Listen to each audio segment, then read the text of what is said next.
all of you have been through the basic introduction of the soul, but the aim is to be actually able to experience I, the soul, and to come into that consciousness where it really becomes I, the soul, that is functioning through this physical body, and to live in that awareness and consciousness. This really is the foundation for a spiritual lifestyle. We don't want you just to be able to meditate for 5 minutes or 10 minutes, but we want you to be able to go away with the spiritual consciousness in which you're able to use that understanding to transform your life and make it a spiritual lifestyle rather than a materialistic lifestyle. What's the problem with a materialistic lifestyle? Is there a problem? Probably there's a few problems, but one problem seems to be that even though you may achieve a huge amount, and our brother from the Philippines yesterday was sharing how there was a feeling of something missing inside. And maybe that summarizes it, that I may have everything on an external level, but still there's something missing inside. And that's because when I'm not in touch with my own inner being, then the inner being can't be nourished. And so yes, definitely there's a feeling of something missing. And so today, just a reminder first of the huge contrast of soul and body, body and soul. And normally, material consciousness means that my consciousness is just caught up with matter, with this body. A couple of days ago, there was an interesting little article that came in the press in the UK, and it was about the experience of a man who himself was a neurosurgeon, and he'd had this amazing experience of being out of the body in some other place, and then when he came back again into the body, he described this other place as being heaven. And I won't take you into the description of all of that, but just a question for all of you. How many of you have read of the near-death experience?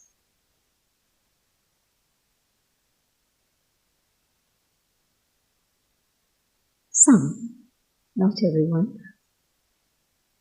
I know that certainly in the UK it's been publicized a lot, and a lot of people have read about it, and it's been very well documented, and many books written about it in the last 25 years or so. But it's now an experience that thousands of people must have gone through. Maybe that's an underestimate, but literally thousands of people. A feeling of being out of the body, and a situation where doctors would say that the body is gone, dead, not alive, and the soul being out, up above, and able to look down and see what's going on, but also having experiences which are not of the physical dimension, but another dimension. And I'd actually read the full article in Newsweek a few weeks ago, and there it was like 3 pages long.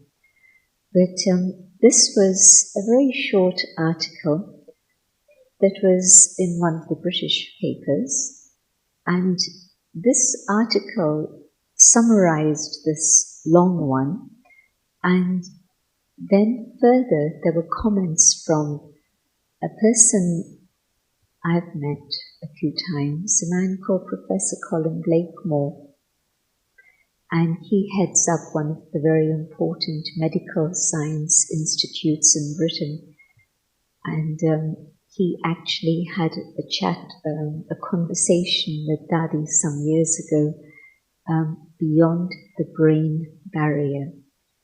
And he's absolutely a skeptic. And so this is the way the British press works. They had this article from this neuro surgeon describing his experience of being out of the body. Then they had a comment from Professor Blakemore, and of course Professor Blakemore is saying that, oh, these are imaginary experiences that happen when the body is going through a traumatic experience. And why I share this with you is that it's fascinating how still there are people who deny that there is such a thing as a soul. But I think the beauty of this particular gathering is that all of you accept that there is a soul and it's separate from the body. Am I right? Great. But we're living in a world, certainly in Britain, where there's still denial of even such a basic, simple fact. And so here, all of us believe this, but not all of us have had the experience of this.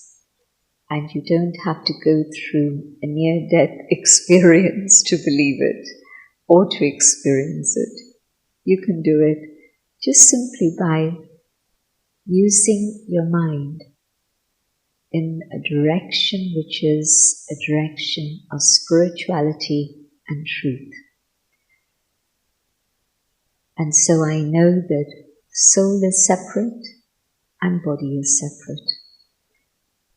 I also know that the body has a beginning and an end.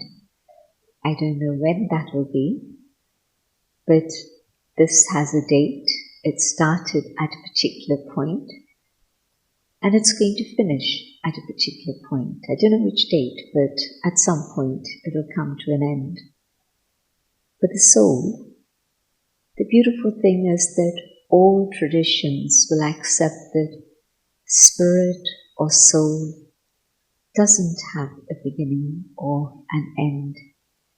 And so usually the word they use to describe this is eternal. Eternal spirit, eternal soul, Ruh, Atma, different terms, but they'll always say that this is eternal, no beginning and no end. And yet both come together to create the human being. And so life happens and experience in life happens because soul is occupying this body. And when the soul finishes its account, whatever is the account with this body, then the soul leaves. And then the body, no life, no awareness, no relationship, nothing. And so everything that I am is actually within the soul. The body might be there, but nothing. What's the identity of the body without the soul? What are the relationships that the body experiences without the soul? Nothing, nothing, nothing. And so they say, from dust we come and to dust we return. And that applies to the body. The soul's not made of dust. The soul is something else. Body, coming from dust and returning to dust again. And the problem has been that although soul and body work together, and they work together in such a way that, say for example, I'm feeling upset about something, and it's not the body that's upset. Now you say something to me, where does it harm me? Where are there signs of it? Nothing, nothing. But yet there is something. And so what is it that's been impacted? It's the soul. And so there is a scar that's left, but not on the body. But the scar on the soul is so deep that it may last hours, days, weeks, years. Are there scars that you carry that have lasted you for years? You don't have to answer. I know what the answer is. Everybody carries scars. I don't believe there's anyone who doesn't carry a scar. But there's nothing visible on the body. And yet when somebody says something to you and the soul is upset, probably the first thing that will happen is that you'll say, I don't feel like eating. Have you ever said that? Somebody said something to upset you and you turn around and say, I don't feel like eating. Or somebody said something to you and you say, I've got a headache. There's a thumping headache I've got. And nothing's happened physically, but something's happened in here. And so my point that the interconnection of soul and body, something happens to the soul, the body gets affected. And of course something happens to the body. And of course it's the soul that's feeling the pain, not just the body. It's actually the soul that's also feeling the pain. And so mind-body connections are continuous and instantaneous. There's no time lag. Something happens and both are affected. One will impact the other. But it's also true that not only is there a negative impact of one on the other, the beautiful thing is that there's a positive impact of one on the other too. In the sense that you've read of stories or even you know people where something's happened to the body and then the soul is uplifted. The soul goes through a very beautiful experience. And the beauty of the experience of the soul is such that the body is healed. Now, all of these things are very, very greatly documented, and so a lot of information is available about that too. Uplift the spirit and the body heals that much more quickly. So what's going on? How can I separate both of these things? And why do I need to separate these two things? It's because in the consciousness of the body and in the forgetting of the soul, which is what's happened most times, all our identification has happened with the body. We've forgotten about the identity of the soul. Two things happen concurrently. One is that the beauty of the spirit gets forgotten, and all the inner values of the soul begin to disappear. And then secondly, now there's an empty space there. And so what comes in that state of ignorance is evil, negativity. What gives birth to evil. It's actually a very simple thing. Ignorance, not knowing. I know, and the knowing opens up the beauty of the spirit and all the goodness and the values that are there within.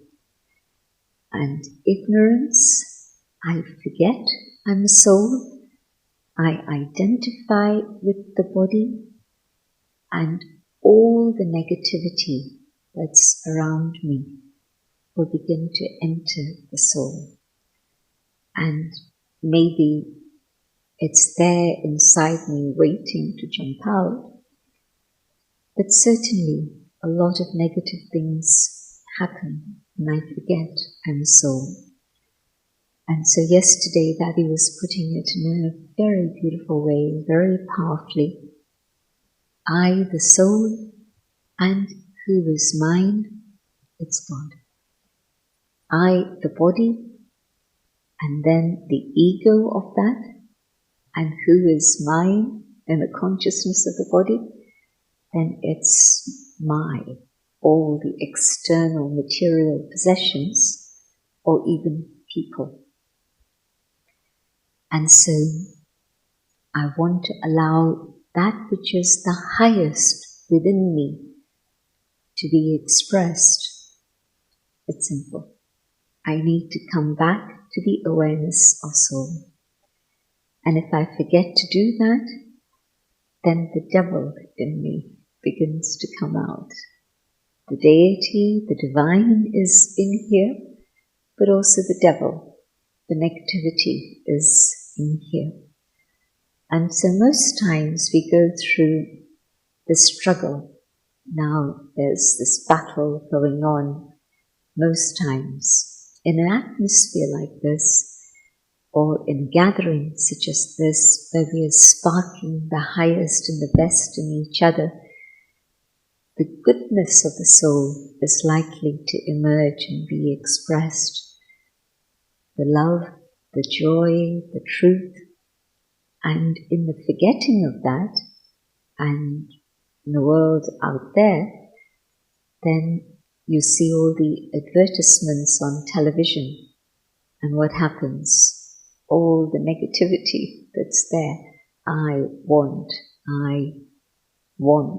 all of this emerges. Yesterday we were hearing the introductions of different people, and there's nobody here from Bhutan. And I'm not surprised that there's nobody here from Bhutan, because we don't have a center yet in Bhutan.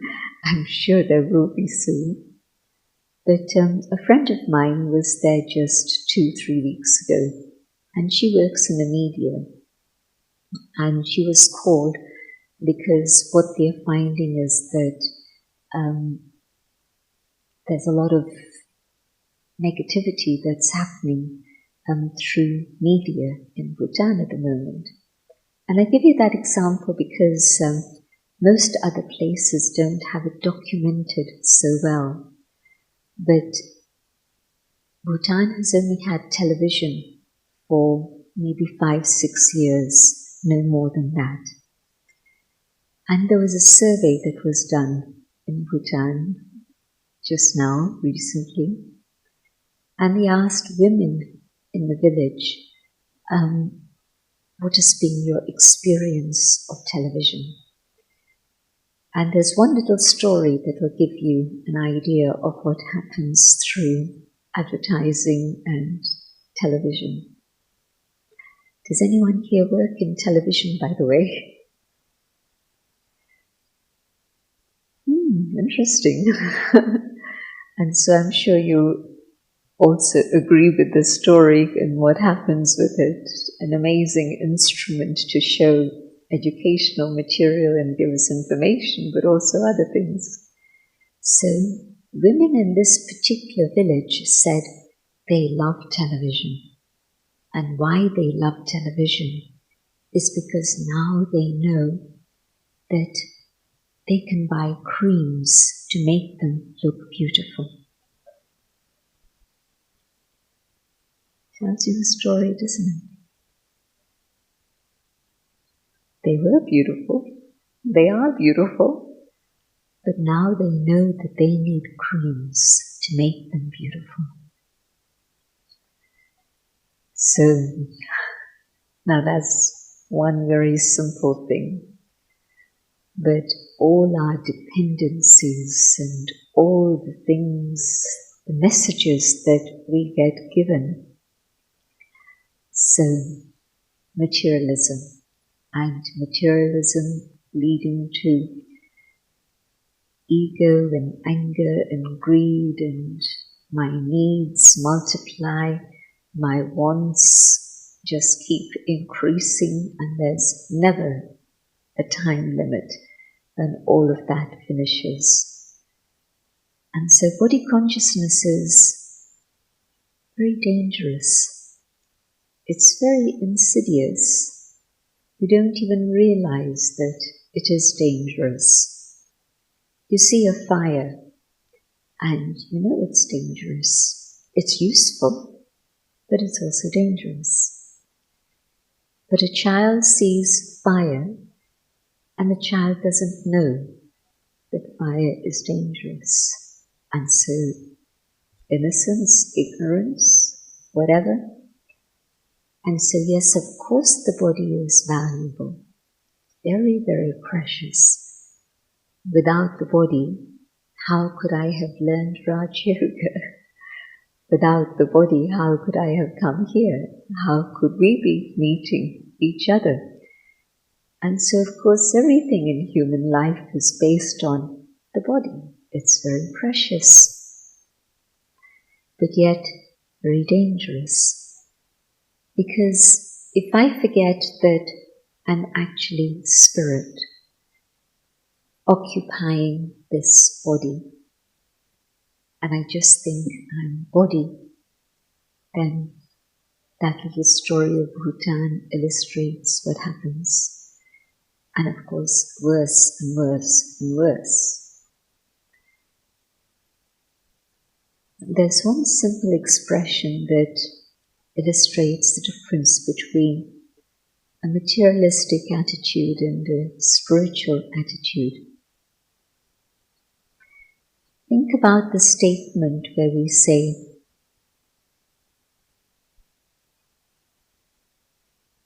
I'm on a journey to search for spirituality.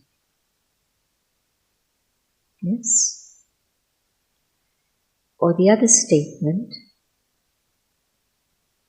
I am spirit on a human journey.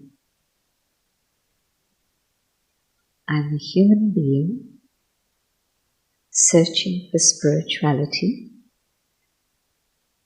or I am spirit on a human journey. Same thing?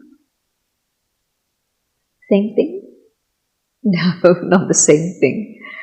It's a contrast of 180 degrees. I'm a human being searching for spirituality. I'll never find it.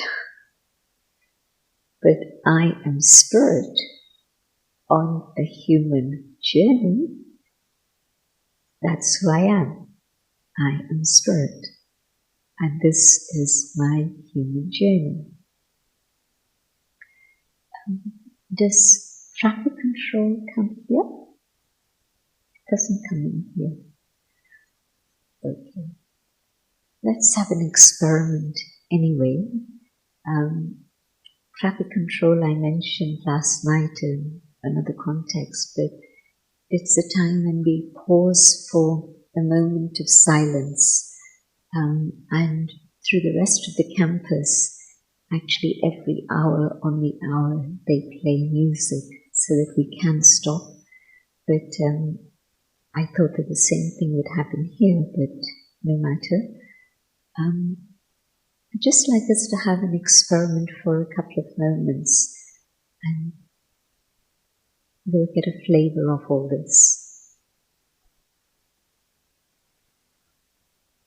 The best is to keep both feet on the ground, so that then the body is sitting in a position which is balanced and so more comfortable. And it's also a position in which the body can be quiet and still and not be a distraction for the soul. And try meditating with your eyes open, because so often people say they love the knowledge but they don't know how to meditate. And so I hope that by the end of today, nobody will say, I don't know how to meditate. Everybody will say, yes, I know how to meditate. And then, however much you practice is up to you, but at least you'll know.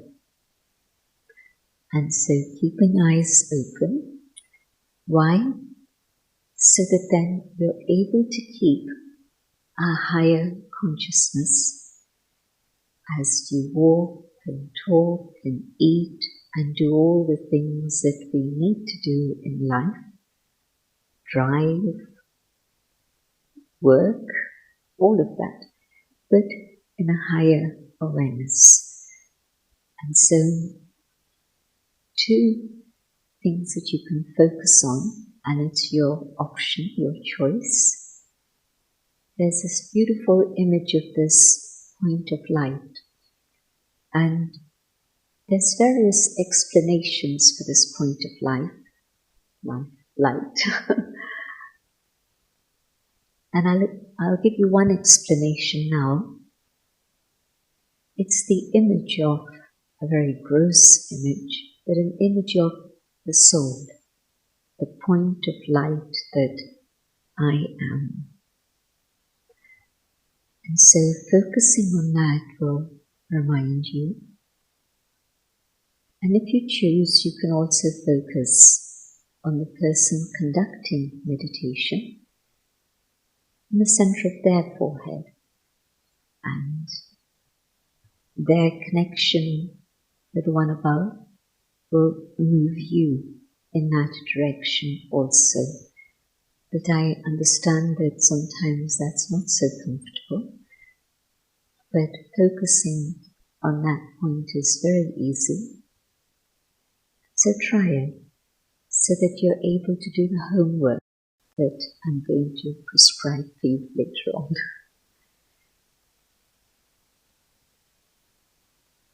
Letting the body be comfortable, I allow the body to relax. The feet, the legs, the back, the shoulders, the neck, and even the face.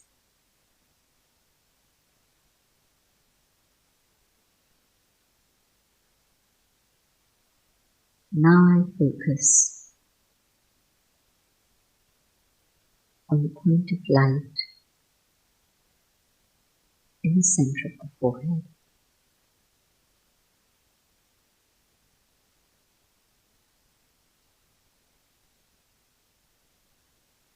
I am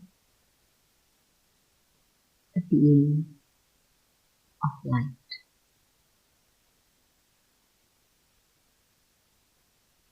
This body is my vehicle,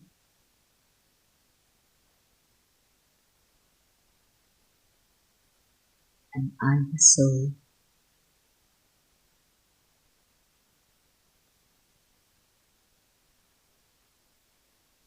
use this vehicle to do the things I need to do,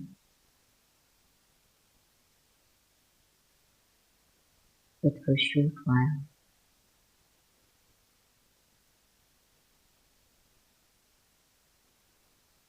Letting the body sit comfortably,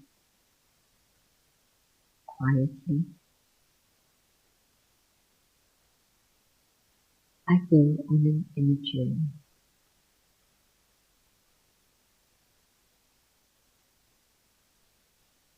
A journey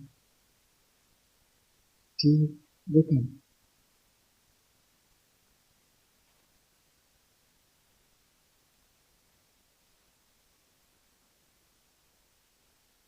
Deeper and deeper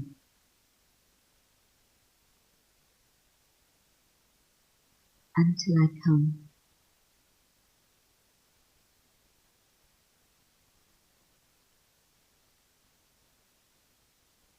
to the very source,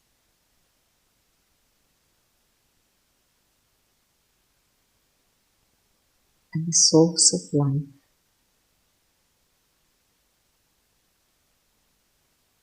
is the point of light.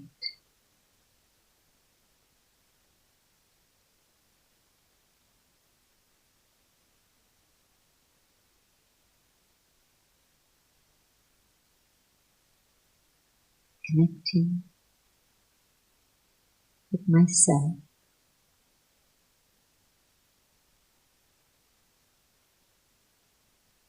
I feel quite separate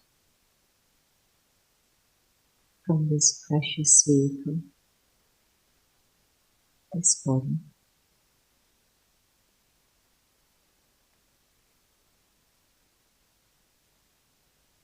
And I realize that everything that I am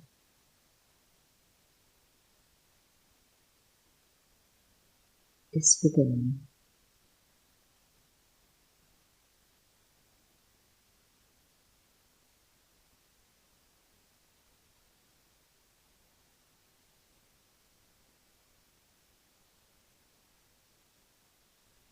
My feelings,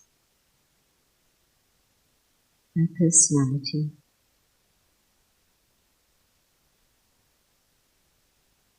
my memory, everything that is unique and special about me is within.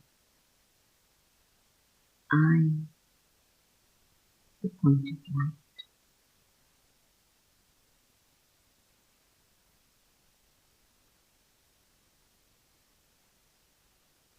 I begin to appreciate my own value.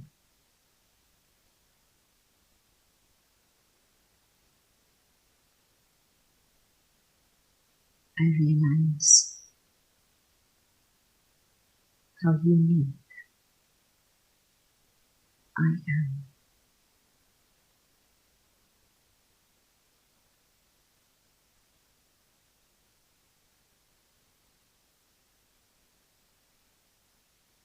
And in this awareness of I, the being of light,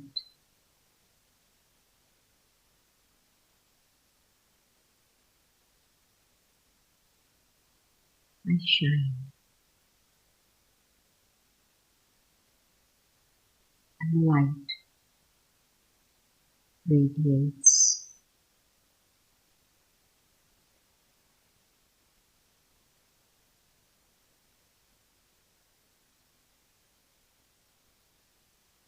This is who I am.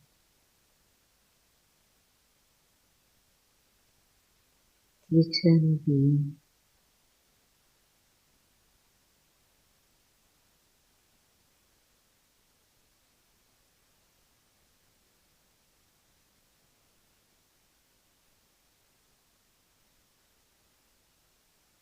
And in this awareness,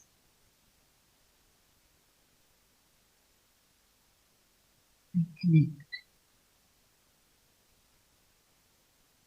with the goodness that is within me.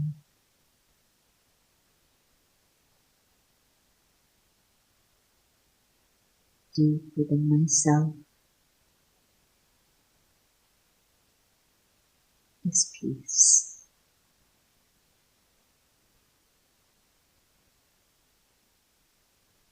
My original state of being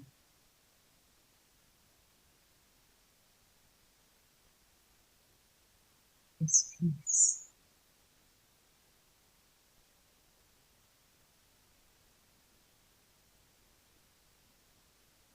I am peace.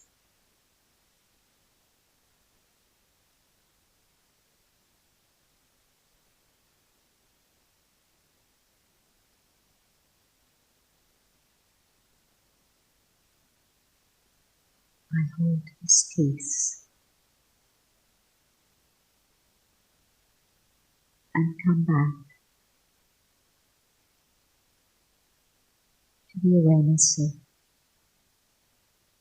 the physical dimension.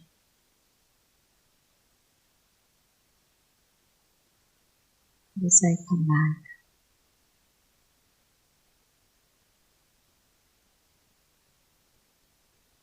I hold on to this awareness of peace, so that peace shines through my eyes, peace works through my words, peace guides my actions, peace colors my interaction. And so I gently come back to this place, here and now, of time and space, but now connected with peace.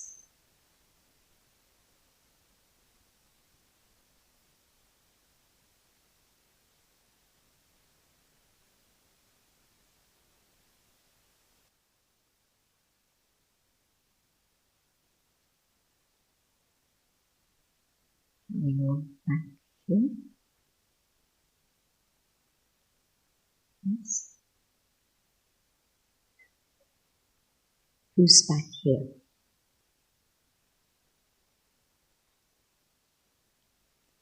Not many. So where's everyone else?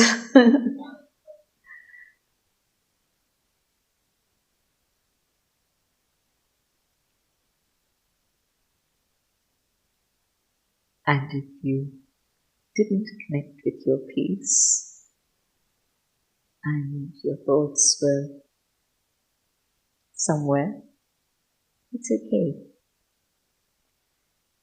Because the step is understanding. The second step, practice. I need to keep practicing. And so when you practice early morning, and it was lovely to see many of you here at 4 o'clock, and health reasons took Daddy down the mountain again. So her heart was very much wanting to be here, but just listening to her cough and everybody's advice was, Daddy, staying up here, the altitude and everything else is not going to be very useful. It's more valuable that you go down and then come up and meet everyone again another time. So she went down the mountain and she'll be back up again. But my point is that, yes, early morning, I saw many of you here. And so early morning is a beautiful time to practice this detachment from the body and just be focused here. But through the day, all the time, just this reminder: when a baby is born, the baby doesn't know its name, the baby doesn't know boy or girl, nothing. And yet the parents, the sisters, the brothers keep reminding the baby of the name. And then something registers and the baby starts responding when you call the name. And then much later, there's an association with gender. It's much later. And then the baby starts recognizing, mother, father, and so on and so on. And so it's a gradual initiation into identity. And so this also, it's an initiation into identity. But except here, nobody out there is going to remind you, you're a soul, you're a soul, you're a soul. And so I have to remind myself, this is who I am. I am a soul. And so when you go for your tea break and the rest of the day, this is the homework. Are you able to stay here and be aware that I, the soul, am making the feet walk? The feet couldn't walk if the soul had gone. But I, the soul, making the feet walk. I, the soul, making the hands move. And yes, there's a lot of things happening autonomously and automatically. But there are lots of things that we do consciously. When I pick up a cup of tea, if I don't do it consciously, if I'm thinking about something else and I try and pick up the tea at the same time, I'll probably make the tea fall. And so there's a practice called mindfulness, being aware of what you do. And so try that today. I, the soul, mindful of what I say. I, the soul, mindful of where I go, what I do. I, the soul. Now this is the next step. Looking at another soul.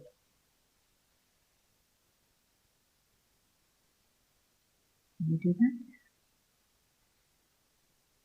Look around. Just take a look around. Many colors, many costumes, many individuals, much variety. But each one is a shining star. I am a shining star, but each one is a shining star. And so in this meditation exercise that we just did, coming back here, knowing that everything I am is in here. This is who I am. Knowing I'm unique. Recognizing my own value. Zero ego. No ego at all. Why? Because in this recognition of my own value and my own uniqueness, I'm also seeing the same here. Each one, a unique individual, a unique soul with amazing goodness and beauty. But if I don't see it in myself, I can't see it in you. And that's been the problem for a long time. We haven't recognized our own value, and so we don't have dignity, and so we don't see the value of others, and we don't recognize their dignity, and so no respect for myself and no respect for others. Would there be war if we recognized what is soul consciousness and our own value? It's as basic as that, as simple as that. I know I am a soul, I am peace. I know you're a soul and you are a being of peace. An end to war. Really, it is as simple as this. And yet it's become complicated the way it is today because we've forgotten this essential truth. And so materialism isn't just about greed and the breakdown of the environment. Materialism is about war and violence and the way things are in the world today. And if we want to change things, I can't change things out there, I can change things in here. And the starting point, who am I? I'm a soul. And I connect with my inner peace, and I see your beauty, and am able to value you, respect you, and give you the dignity that you deserve. So, enjoy your tea, or your coffee, or your water, whatever it is that you need, but it's also homework time. Okay? Let's have just 1 minute of silence, and you can carry that away with you. Chat, communicate, but with peace, with awareness.